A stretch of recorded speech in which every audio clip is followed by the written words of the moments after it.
Nous voilà maintenant à la leçon numéro 7. Et comme je l'avais annoncé, les trois dernières leçons de cette formation vont porter sur l'existence de Dieu. On va prendre cette question-là. Est-ce que Dieu existe comme étant un cas d'étude sur les arguments philosophiques? Quels sont les arguments en faveur de l'existence de Dieu? Et également, quels sont les arguments contre l'existence de Dieu pour peser un petit peu ce débat et évaluer la force des arguments dans un sens et dans l'autre.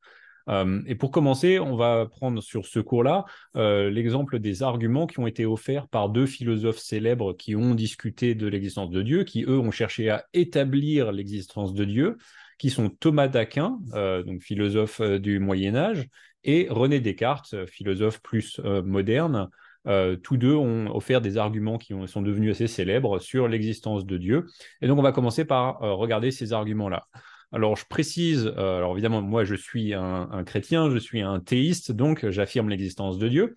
Mais vous allez voir que je vais quand même porter un regard critique sur certains de ces arguments-là.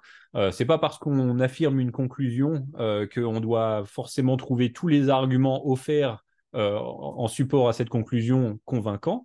Et ce qu'on va voir, c'est qu'il y a certains arguments de Thomas d'Aquin et de René Descartes qui ont peut-être des bribes de bonnes choses, mais qui a quand même des défauts. Et ben, il ne faudra pas hésiter à les montrer du doigt et puis voir si on peut éventuellement réparer l'argument pour le rendre plus fort que, que celui qu'ils ont offert. Donc on va faire cet exercice ensemble. Voilà, c'est juste pour dire que ces arguments-là me semblent pas être les arguments les plus solides en faveur de l'existence de Dieu, et des arguments un peu plus solides, on les verra dans la prochaine leçon. Donc voilà, E9, assez d'introduction. Passons à ces arguments de Thomas d'Aquin et de René Descartes. Alors, la question est-ce que Dieu existe? Comme je le disais, c'est une question philosophique. On peut être chrétien convaincu et ne pas forcément douter de l'existence de Dieu régulièrement, et quand même trouver un intérêt fort dans la question de savoir quels sont les arguments en faveur de l'existence de Dieu.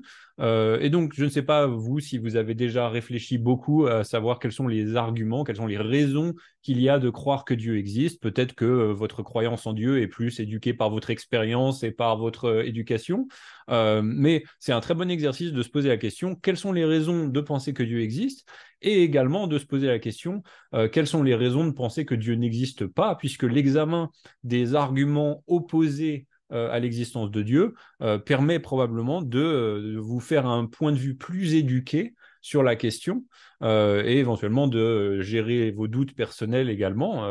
Quand certaines objections arrivent contre l'existence de Dieu, c'est important de savoir quelles sont les plus puissantes et savoir quelles sont les réponses du point de vue chrétien. Donc, on va se lancer dans cette quête sur la question de l'existence de Dieu. Je vous invite à réfléchir à ces arguments des deux côtés et ceux que vous avez peut-être déjà entendus, voir s'il y en a qui vous convainquent, qu'on puisse les examiner ensemble et voir s'ils doivent rester dans votre armada d'apologétique. Alors, la première réflexion de Descartes que je voulais passer en revue, c'est sa pensée sur la place de la Bible dans l'existence de Dieu. Où Descartes dit: j'ai toujours été d'avis que les deux questions concernant Dieu et l'âme, donc l'existence de Dieu et l'existence de l'âme, étaient les principales de celles qui devaient être déterminées par l'aide de la philosophie plutôt que de la théologie. Car bien que pour nous, fidèles, il nous suffise de considérer comme une question de foi que l'âme humaine ne périt pas avec le corps et que Dieu existe. Donc c'était les deux questions, hein. On a vu ensemble les positions de Descartes sur l'existence de l'âme. C'était dans le cours sur la métaphysique, où il cherchait à montrer par la philosophie l'existence de l'âme, et plus particulièrement pour soutenir l'idée que l'âme humaine ne périt pas avec le corps, qu'il y a une vie après la mort. Et puis maintenant que la question de l'existence de Dieu. Et ces deux questions-là, il semble pourtant assurément impossible de persuader jamais les infidèles de la réalité d'une religion, ou presque même d'une vertu morale, à moins tout d'abord que ces deux choses ne leur soient prouvées par la raison naturelle.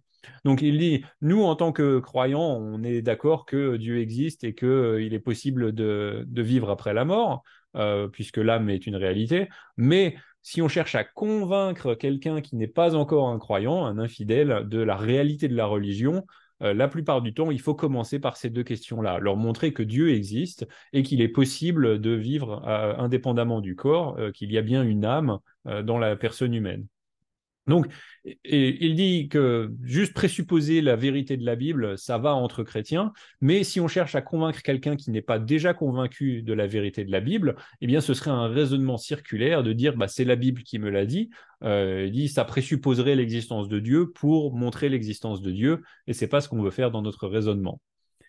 Donc, il se tourne vers les raisonnements philosophiques qu'il nous a donnés sur l'âme et maintenant sur l'existence de Dieu. Alors, Descartes porte l'idée de Dieu comme seule source possible de son idée de Dieu. Donc, c'est un peu dans la même lignée que le raisonnement qu'il avait fait avec le cogito ergo sum, le je pense donc je suis, ce qui était ce raisonnement qu'il avait poussé à affirmer que son existence à lui était absolument certaine. Et il avait aussi utilisé cette constatation pour ce constat pour conclure qu'il y a une âme différente du corps, séparée, distincte du corps, puisqu'il était capable de concevoir qu'il puisse penser sans avoir un corps, et pourtant il n'était pas possible que son corps existe sans son corps. Et donc il avait conclu que le corps et la pensée doivent être distincts, ça doit être deux choses différentes. Donc c'était ces réflexions-là pour soutenir l'existence de l'âme, mais il pousse ce même raisonnement un peu plus loin, et il disait quand il pense, et qu'il est absolument sûr qu'il pense, puisque voilà, il avait montré, le cogito montre qu'on est absolument sûr qu'on existe, c'est la seule chose dont on peut être absolument sûr, mais il dit, il se trouve que dans ses pensées, il pense à Dieu. Il a une pensée qui est le concept de Dieu comme étant cet être parfait, avec une nature parfaite, et du fait qu'il pense à Dieu, il essaie de raisonner vers l'existence de Dieu à partir de ses prémices certaines. Donc voilà, on avait vu l'exercice de Descartes, il cherchait à douter tout ce qui était doutable pour arriver à un fondement, une fondation solide de choses qui sont absolument impossibles de douter, et ensuite de reconstruire ses connaissances en incluant l'existence de Dieu sur la base de ces connaissances absolument certaines. Bon, on a déjà discuté dans le chapitre, dans la leçon d'épistémologie, sur le bien fondé de cette méthode. Finalement, c'était peut-être pas une bonne idée puisque ça présupposait que le savoir exige la certitude, et on a vu ensemble qu'en fait, c'est complètement pas réaliste. Le savoir ne requiert pas la certitude, donc c'était pas nécessaire de revenir à cette certitude. Toujours est-il qu'il offre un raisonnement pour dire que à partir du fait qu'il pense et qu'il pense à Dieu, il cherche à raisonner vers l'existence de Dieu à partir de ses prémices certaines. Donc en fait, il nous offre une chaîne d'arguments de type modus ponens. C'était si ça est vrai, alors ceci est vrai. Et puis si ceci est vrai, alors cela est vrai. Et de chaîne en chaîne, comme ça, il enfile les conclusions pour pouvoir conclure que l'existence de Dieu dépend de ces choses-là qui sont vraies. Et donc, ce serait une logique valide de dire si ça est vrai, alors ceci est vrai, et ceci est vrai, alors cela est vrai. La chaîne logique des implications serait valide. Et la question, c'est de savoir si les prémices dont il part sont vraies et si effectivement les implications sont réelles. Est-ce que chacune de ces choses implique réellement la conclusion que Descartes nous suggère? Alors voyons un peu comment est-ce qu'il raisonne à partir du fait qu'il pense à Dieu, comment est-ce qu'il conclut que Dieu existe vraiment. Dans le discours sur la méthode, le raisonnement est résumé de manière très succincte dans cette phrase. Il dit « Puisque je doute, je ne suis pas parfait. » D'accord? Donc il pense, il doute, et comme il doute, il n'est pas parfait, mais j'ai l'idée d'un être plus parfait. Donc il a l'idée de Dieu dans sa tête, d'un être plus parfait, et cette idée ne peut pas venir de rien, puisqu'il dit que les choses ne viennent pas de rien du tout, et elle ne peut pas venir d'un être moins parfait que lui, puisqu'il dit que l'idée d'un être parfait ne peut pas venir de quelque chose qui est moins parfait. Il dit quelque chose quelque chose de parfait ne peut pas venir de quelque chose d'imparfait. Et donc il dit que son idée de Dieu doit venir d'un être parfait qui est Dieu, ce qui montre que Dieu existe et qu'il est la source de cette idée. Donc ça, c'est le raisonné de son raisonnement. On peut le voir de manière un peu plus longue sur l'explication des différents pas. Il disait ceci. à l'endroit suivant en réfléchissant à la circonstance dont je doutais et que par conséquent mon être n'était pas tout à fait parfait, car je voyais clairement que c'était une plus grande perfection de savoir que de douter. Hein, donc il dit savoir c'est mieux que de douter, et moi je doute, donc je ne suis pas parfait. J'ai été amené à me demander d'où j'avais appris à penser à quelque chose de plus parfait que moi-même. Et j'ai clairement reconnu que je devais tenir cette notion d'une nature qui, en réalité, était plus parfaite que moi. Quant aux pensées de beaucoup d'autres objets extérieurs à moi, donc là ensuite, il cherche à réfléchir, bon, ben, j'ai cette pensée d'un être parfait, je dois conclure que ça vient d'un être parfait qui m'a donné cette pensée, mais il a aussi des pensées d'autres choses qui ne sont pas parfaites, et là il essaye de voir quelle est la différence entre les deux. Et donc il dit, quant aux pensées de beaucoup d'autres objets extérieurs à moi, comme du ciel, de la terre, de la lumière, de la chaleur et de mille autres, j'étais moins incapable de savoir d'où ils venaient, car puisque je ne me remarquais en rien en eux qui semblait les rendre supérieurs à moi-même, je pouvais croire que si elles étaient vraies, elles dépendaient de ma propre nature, dans la mesure où elles possédaient une certaine perfection, et si elles étaient fausses, que je ne les retenais de rien, je les retenais de rien, c'est-à-dire qu'elles n'étaient en moi à cause d'une certaine imperfection de ma nature. Mais cela ne pouvait pas être le cas avec l'idée d'une nature plus parfaite que moi, avec l'idée de Dieu, car le recevoir de rien était une chose manifestement impossible, et parce qu'il n'est pas moins répugnant que le plus parfait soit un effet et une dépendance du moins parfait. Donc il dit l'idée qu'une chose parfaite vienne de quelque chose d'imparfait, c'est pas moins répugnant que quelque chose provienne de rien. Il m'était également impossible de pouvoir le retenir de moi-même. Il restait donc qu'il avait été placé en moi par une nature qui était en réalité plus parfaite que la mienne et qui possédait même en lui-même toutes les perfections dont je pouvais me faire une idée, c'est-à-dire en un seul mot, qui était Dieu. Voilà le raisonnement de Descartes sur l'existence de Dieu comme étant la meilleure explication de sa pensée du concept de Dieu. Alors, on peut passer à une évaluation de ce raisonnement, et vous le sentez bien, il y a quand même quelque chose d'un petit peu douteux dans le raisonnement. Quand il fait cette différence entre certaines choses, entre certaines de ses idées sur d'autres objets qui pourraient ne pas exister et son idée de Dieu, je trouve qu'il n'y a pas une distinction forte entre ces deux choses-là. Je ne sais pas pourquoi ça change quelque chose que les unes soient parfaites et les autres ne soient pas parfaites. Euh, L'idée c'est l'idée d'un être parfait, mais l'idée en elle-même n'est pas parfaite. Donc il ne tire pas la bonne distinction entre l'idée elle-même, le fait qu'il a une idée, et le contenu de l'idée. Donc je serais d'accord à dire que si l'idée en elle-même, si c'était une chose parfaite, elle ne pourrait pas provenir de quelque chose qui est imparfait.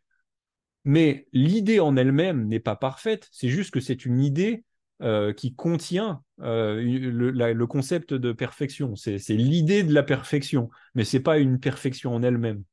Donc, cette erreur de ne pas faire la distinction, je pense, mène à l'erreur de conclure que seul un vrai Dieu parfait peut expliquer notre idée imparfaite, notre idée d'un être parfait, et donc elle ne pourrait pas être fausse. Je pense qu'il est tout à fait cohérent d'imaginer qu'on ait une idée imparfaite et fausse qui serait que Dieu existe alors qu'il n'existe pas. Bon, il se trouve que Dieu existe, mais je pense que c'est pas incohérent de penser que notre idée de Dieu puisse émerger sans un Dieu qui garantisse son existence. Donc voilà, argument pas très fort en faveur de l'existence de Dieu, mais c'est important de le savoir, c'est un argument traditionnel que Descartes avait offert. Descartes aussi nous offre un argument, c'est un peu dans le même voisinage, c'est l'argument qui s'appelle l'argument ontologique. C'est un argument qui remonte en fait à saint Anselme. Et saint Anselme avait été parti de la notion que Dieu est un être dont on ne peut concevoir de plus grand. C'était sa définition de Dieu. C'est un être parfait et on ne peut même pas concevoir l'idée d'un être plus grand que Dieu. Donc il dit quelque chose de très fort. Il dit que c'est pas seulement le meilleur être, c'est-à-dire que Dieu n'est pas le meilleur parmi tous les êtres, il dit que c'est le meilleur possible. On peut même pas possiblement imaginer un être meilleur que Dieu. Et par ce concept-là, Anselme, il disait, ben, si c'est parfait, si c'est le mieux qu'on puisse même concevoir, alors on ne peut pas concevoir un être comme ça qui n'existerait pas, puisque ne pas exister, c'est moins bien que d'exister. Mais donc, si on peut pas, si un être qui n'existe pas n'est pas en fait un être dont on ne peut pas concevoir de plus grand, alors on ne parlait pas de Dieu. Si on parle réellement de Dieu, alors le concept d'existence doit être inclus dans Dieu, puisque exister, c'est mieux que ne pas exister, et donc Dieu doit exister. Voilà, c'est un raisonnement purement abstrait qui permettrait de savoir que Dieu existe simplement parce que, par définition, Dieu est un être dont on ne peut en concevoir de plus grand. Et alors évidemment, c'est un argument qui est très controversé. C'est un peu, tout de suite, il a aussi cet aspect un peu suspect, à dire bon, est-ce qu'on n'a pas juste fabriqué Dieu rien qu'en mettant une définition? Et Descartes nous offre une version de son concept, de cet argument ontologique, qui part de ce même principe que dans le concept même de Dieu est inclus suffisamment de choses pour qu'on conclue que Dieu existe en vrai. Et lui, il dit que l'existence est incluse dans le concept de Dieu, donc Dieu existe, et nous en sommes aussi sûrs que des choses de la géométrie dont on est absolument certain. Et il tire un peu ce parallèle entre l'existence de Dieu et la géométrie. Alors, il nous dit ceci, en supposant un triangle donné, je percevais distinctement que ces trois angles étaient nécessairement égaux à deux angles droits. Donc voilà, c'est la somme des trois angles d'un triangle, c'est égal à 180 degrés, c'est deux angles droits. Donc, rien qu'en pensant au concept du triangle, il voyait bien que la somme de ces trois angles faisait deux angles droits. Mais je ne percevais pour cela rien qui puisse m'assurer de l'existence d'un triangle quelconque, tout en revenant au contraire à l'examen de l'idée d'un être parfait. Donc, il disait, j'ai la notion du triangle, c'est évident que s'il existe, alors il va avoir la somme de ces angles qui fait deux angles droits, mais il n'y a rien dans le concept du triangle qui me dit qu'il existe. Alors que dans le concept d'un être parfait, il dit j'ai constaté que l'existence de l'être était comprise dans l'idée de la même manière que l'égalité de ces trois triangles, de ces trois angles à deux angles droits, est comprise dans l'idée d'un triangle. Ou comme dans l'idée d'une sphère, l'équidistance de tous les points de sa surface par rapport au centre.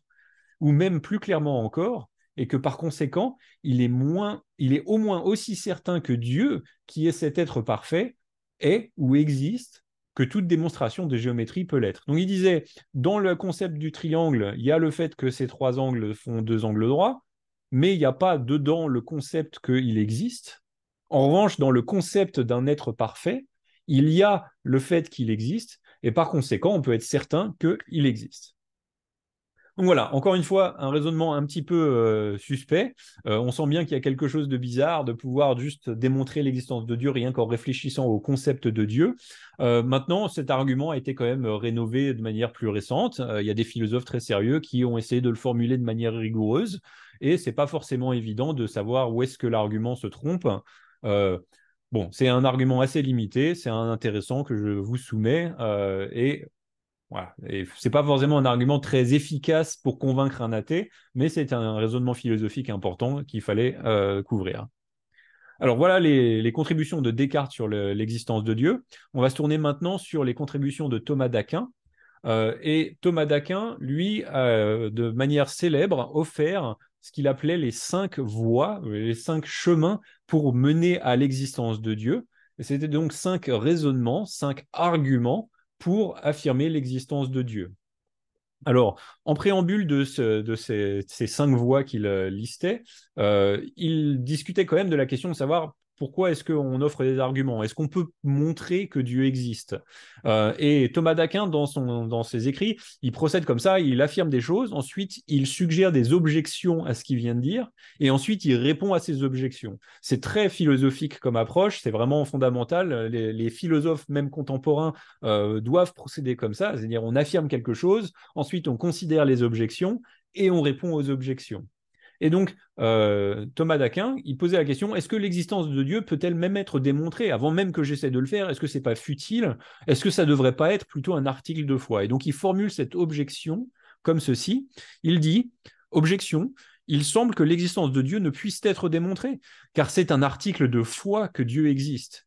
Mais ce qui est de la foi ne peut être démontré, parce qu'une démonstration produit la connaissance scientifique, tandis que la foi est du domaine de l'invisible, tel que nous dit la lettre aux Hébreux. Par conséquent, il ne peut pas être démontré que Dieu existe. Donc ça, c'est l'objection telle qu'il la formule. Et ensuite, il répond à l'objection, puisqu'il n'est pas d'accord avec cette objection, et il dit ceci.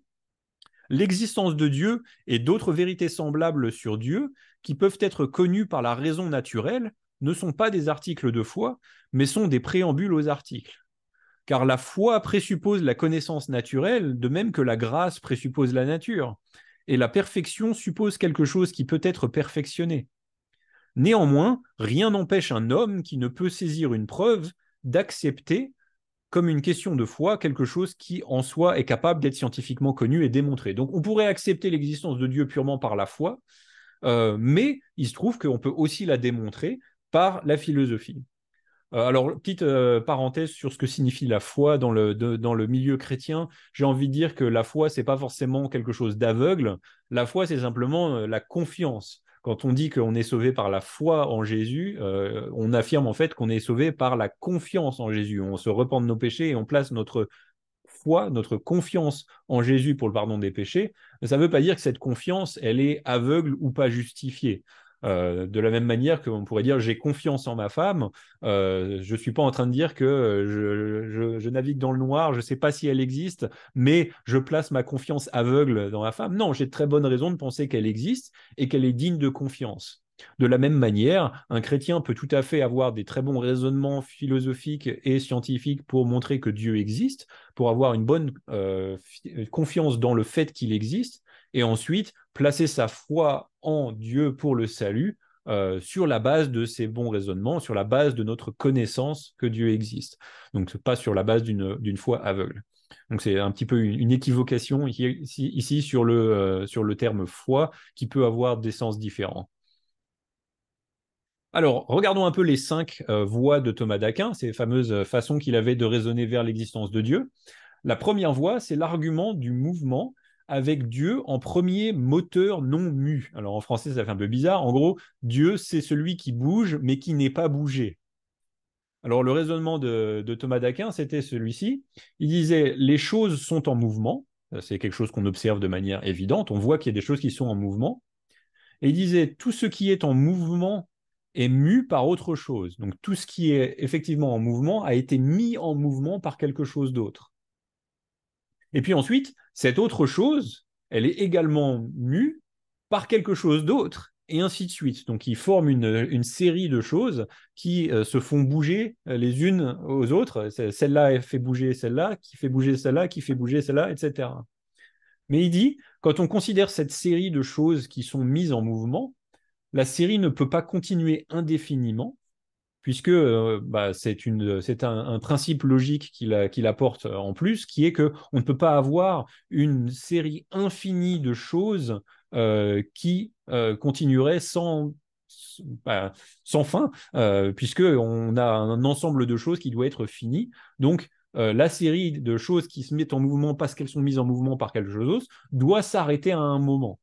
Et il dit, c'est le moment où ça s'arrête, ça doit être l'existence de quelque chose qui fait bouger d'autres choses, mais qui n'est pas elle-même mise en mouvement par autre chose.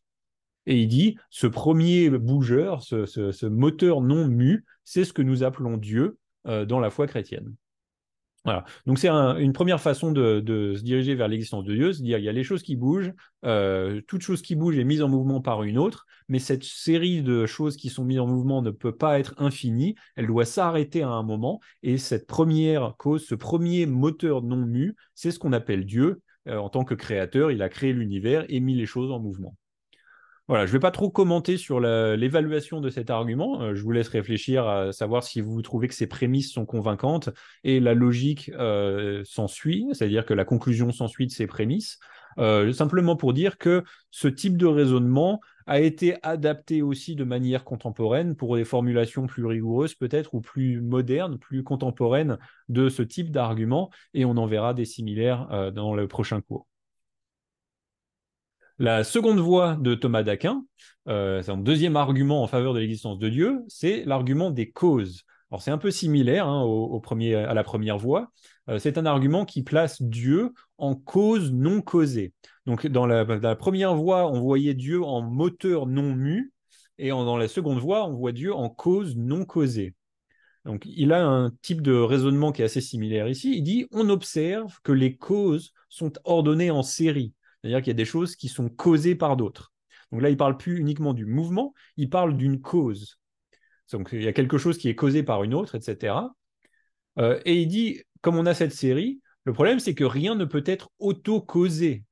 Donc tout ce qui est causé par autre chose. Hein, on ne peut pas se causer soi-même à exister ou à faire quelque chose. On doit être causé par quelque chose d'autre. Et donc, si tout ce qui est causé par autre chose, alors on va avoir cette série de causes qui sont causées par ceci, celui-là même est causé par cela, cela est causé par un autre encore. Et il dit que cette série, encore une fois, ne peut pas continuer indéfiniment. Et donc, il doit y avoir au début de cette série une cause première de l'existence de tout le reste qui elle-même n'est pas causée. Et il dit, c'est ce qu'on appelle Dieu. Donc là, effectivement, on a dans le concept de Dieu une cause de tout le reste. Donc c'est bien la conception traditionnelle de l'existence de Dieu. En tant que créateur de l'univers, il a causé tout le reste à exister. Mais Dieu, en tant qu'être, n'est pas lui-même causé par autre chose. Il existe de manière éternelle, en dehors du temps. Et donc, il ne requiert pas une cause. Et il peut donc servir de point d'arrêt de cette série des causes qu'on observe pour justifier le fait qu'on ait cette série qui s'arrête à un moment, puisqu'on ne peut pas avoir une série infinie, et qui explique que tout le reste puisse se mettre dans cette chaîne de cause. Donc Dieu se trouve être la meilleure explication de la cause et de l'effet, et du fait qu'on ait cette série qui puisse s'arrêter dans une cause non causée. C'est ce qu'on appelle Dieu. Voilà la seconde voie de Thomas d'Aquin. La troisième voie de Thomas d'Aquin, c'est un argument de la possibilité et de la nécessité. Alors, ce sont deux concepts assez importants en philosophie. La possibilité, alors je ne sais pas si je vais pouvoir vous donner une définition qui n'utilise pas le terme, puisque ça reste assez intuitif, c'est quelque chose qui pourrait être vrai ou qui pourrait exister, mais on ne se prononce pas forcément sur le fait que ça existe ou pas. C'est-à-dire qu'il y a des choses qui existent et il y a des choses qui pourraient exister. Par exemple, une chose qui pourrait exister, c'est une licorne. Une licorne, ça n'existe pas. Je suis navré de vous donner ce scoop. Il n'y a pas vraiment de licorne, mais la licorne, c'est un être possible. C'est-à-dire que ça n'existe pas, mais en fait, ça pourrait exister. C'est juste qu'on n'en a pas dans ce monde-là. Mais il n'y a pas de notion incohérente dans l'idée d'une licorne. C'est juste un animal un peu farfelu. Mais en même temps, on a des animaux un peu farfelus qui existent dans ce monde. Hein. Si vous considérez un ornithorynque, c'est quand même bizarre d'avoir ce bec de canard, ce corps de loutre, et puis ce venin de l'animal. Donc, on a des animaux farfelus. La licorne n'est pas particulièrement plus farfelue qu'un autre, mais c'est un être qui est possible, mais qui n'existe pas. Donc, il y a cette notion de possibilité. Évidemment, tout ce qui existe est possible, mais tout ce qui est possible n'existe pas forcément. Et puis, il y a ce concept de la nécessité. Donc, la nécessité, ça, c'est quelque chose qui n'aurait pas pu échouer d'exister. C'est quelque chose qui est forcé, c'est nécessaire. On dit, c'est quelque chose qui n'aurait, ça aurait été impossible que ça ne soit pas vrai, ça aurait été impossible que ça n'existe pas. Donc, voilà les deux concepts de la possibilité et de la nécessité qui sont assez intuitifs. Et Thomas d'Aquin raisonne de la manière suivante. Il dit, nous observons des choses dont l'existence n'est pas nécessaire, mais seulement possible. C'est-à-dire que il y a des choses qui existent, mais elles auraient pu ne pas exister. Un exemple, c'est moi. Par exemple, moi, j'existe, mais on aurait tout à fait pu concevoir que je n'existe pas. D'accord ? Donc, je suis un être uniquement possible. Je suis un être qui existe en vrai, mais c'est un autre terme pour dire que c'est pas nécessaire, c'est contingent. Contingent, c'est un synonyme de pas nécessaire. C'est quelque chose qui aurait pu ne pas être. Donc il dit, nous observons des choses dont l'existence n'est pas nécessaire, mais seulement possible. Tous les êtres ne peuvent pas être contingents, sinon tous cesseraient d'exister avec un temps infini. D'accord ? Donc même si on imagine qu'il y avait un temps infini depuis l'origine de l'univers, si on attend suffisamment, alors il dit que si tous les êtres étaient contingents, alors ils cesseraient d'exister. Bon, ça présuppose qu'en attendant suffisamment de temps, eh bien, un être contingent va arrêter d'exister. Et puisque on ne pourrait pas avoir une régression infinie des êtres qui doivent leur existence à d'autres, alors il doit y avoir un être premier qui est absolument nécessaire en lui-même et qui explique l'existence de tous les autres êtres qui, eux, sont contingents. Alors, vous voyez que c'est un peu flou, j'ai balbutié sur le raisonnement du temps infini parce que je trouve en fait que c'est pas super pertinent. Le fait que un être soit contingent ne veut pas forcément dire, à mon sens, que si on attend suffisamment longtemps, il va s'éteindre. Tout ce que ça veut dire, c'est qu'il aurait pu ne pas exister, il aurait pu ne pas être créé. Mais une fois qu'il est créé, il n'y a pas d'incohérence dans l'idée qu'un être contingent puisse être éternel dans le futur. Donc, cette partie du raisonnement me semble un peu faible, mais il y a quelque chose d'un peu plus fort sur lequel il se rattrape derrière. Il dit, et je pense qu'il a raison, il ne peut pas y avoir de régression infinie des êtres qui doivent leur existence à d'autres. Donc là, ce type de raisonnement, là, je le trouve plus fort. C'est vrai que l'existence, on peut penser à l'existence comme étant quelque chose qu'on emprunte à quelque chose d'autre, si on n'est pas un être nécessaire. Si on est un être contingent, c'est-à-dire si on aurait pu ne pas exister, eh bien, le fait qu'on existe en vrai requiert une explication. Il faut une explication pour savoir pourquoi est-ce que tu existes alors que tu aurais pu ne pas exister. Et donc, notre explication, elle vient des causes qui nous ont amenés à exister. Ces causes-là ne peuvent pas remonter à l'infini. Imaginez un petit peu, emprunter l'existence à une autre, ça nous donne une belle métaphore. Imaginez que vous avez emprunté un livre à un ami, et puis vous allez lui rendre le livre, et vous découvrez qu'en fait, le livre, il n'appartenait pas à cet ami, mais lui-même l'avait emprunté à quelqu'un d'autre.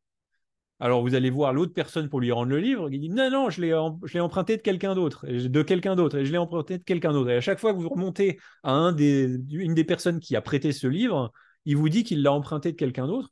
Vous savez bien que pour que le livre existe et soit la possession de quelqu'un, il fallait bien qu'il y ait au début quelqu'un qui le possède et qu'il n'ait pas emprunté à quelqu'un d'autre. Et de la même manière, l'existence ne peut pas être empruntée indéfiniment de cette manière-là. À un moment, il doit y avoir quelqu'un qui a l'existence sans l'avoir à la tirer de quelqu'un d'autre. Et donc, c'est cet être premier qui est absolument nécessaire en lui-même. C'est un être qui n'aurait pas pu échouer d'exister. Et c'est ce que nous, on appelle Dieu. Et c'est comme ça que Thomas d'Aquin dit qu'on peut montrer qu'il existe. Le fait qu'il y ait de l'existence d'êtres contingents qui ont besoin d'une explication pour leur existence fait qu'on remonte à un être qui, lui, ne doit pas avoir d'explication à son existence. Il doit exister nécessairement. Et c'est ce qu'on appelle Dieu.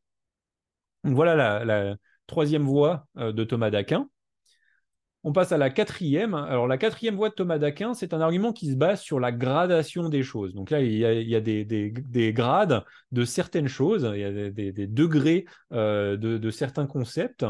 Et il dit, ça va nous donner un raisonnement pour arriver à l'existence de Dieu. Ce qu'il dit, parmi toutes choses, certaines sont plus ou moins bonnes, nobles, etc. Donc là, il parle de la bonté des choses. Euh, et il dit, là, sur l'échelle de bonté, il y a des degrés. Il y a des choses qui sont plus bonnes que d'autres et d'autres qui sont moins bonnes que d'autres, ou nobles, etc. Il a un ensemble d'adjectifs. Et il dit, la gradation implique qu'il y a un maximum à comparer. Donc quand il y a des différents degrés comme ça implique qu'on les compare à un maximum sur cette échelle. Et en plus, il dit que le maximum dans n'importe quel genre est la cause de tout ce genre. Alors, il dit, par exemple, dans l'échelle de chaleur, le plus chaud, c'est le feu, et c'est le feu qui explique l'existence de toute chaleur. Donc, toutes les températures inférieures au feu sont expliquées et causées par le feu qui est le maximum dans cette échelle. Et donc, il dit, puisque ça c'est vrai pour des choses comme la chaleur, la lumière, etc., c'est vrai aussi pour l'échelle de bonté. Et par conséquent, il doit y avoir un être maximum grand, donc de grande bonté et de nobilité, qui est la cause de tous les êtres. Et donc, puisque cet être est parfaitement bon, c'est celui qui est le maximum dans cette échelle de bonté. Il explique l'existence de tous les éléments qui sont dans la chaîne en question, et donc il explique l'existence des êtres.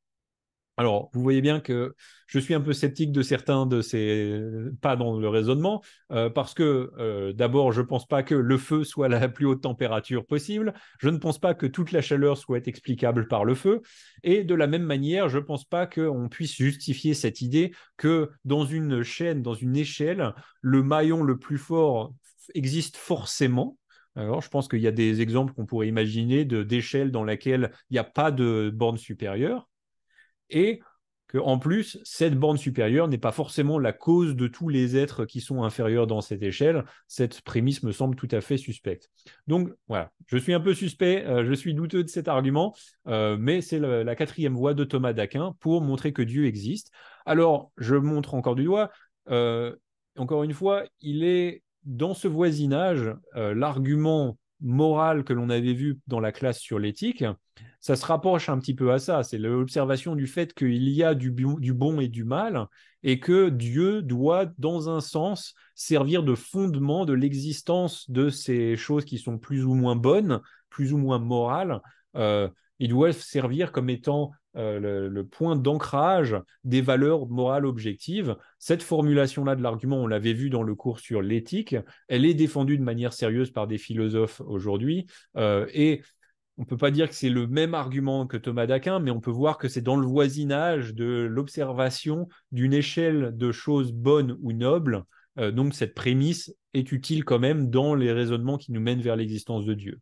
C'est juste peut-être pas articulé de la bonne manière par Thomas d'Aquin, à mon sens. Enfin, la cinquième voie de Thomas d'Aquin, c'était un argument de la gouvernance du monde. Alors, c'est un peu un argument du design, du dessin intelligent. Et son raisonnement, là, encore une fois, je le trouve un petit peu limité, mais il va dans le sens d'un argument qui pourrait être réparé de manière contemporaine.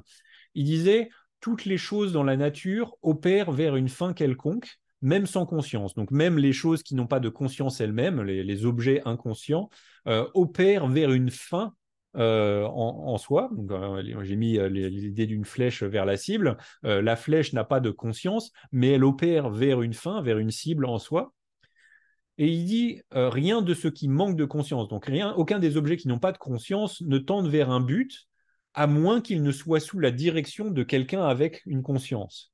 Donc là, encore une fois, dans l'exemple de la flèche, elle ne tend pas vers un but, à moins d'être mise en opération sous la direction de quelqu'un qui avait réellement le but de viser la cible. Et donc là, on parlerait de l'archer qui a tiré son arc et qui a mis la flèche en mouvement vers la direction de la cible. Et donc, pour expliquer pourquoi ces objets qui n'ont pas de conscience sont effectivement à travailler vers une cible, vers une fin, il faut qu'il y ait forcément quelqu'un avec une conscience qui les opère. Et tout dans la nature doit être dirigé vers son but par quelqu'un d'intelligent que nous appelons Dieu. Voilà, c'est son raisonnement qui dit comme ces choses, comme tout dans la nature opère vers une fin quelconque, même les objets qui n'ont pas de conscience, ils doivent être mis en opération par quelqu'un qui a une conscience et qui dirige toute chose vers une fin.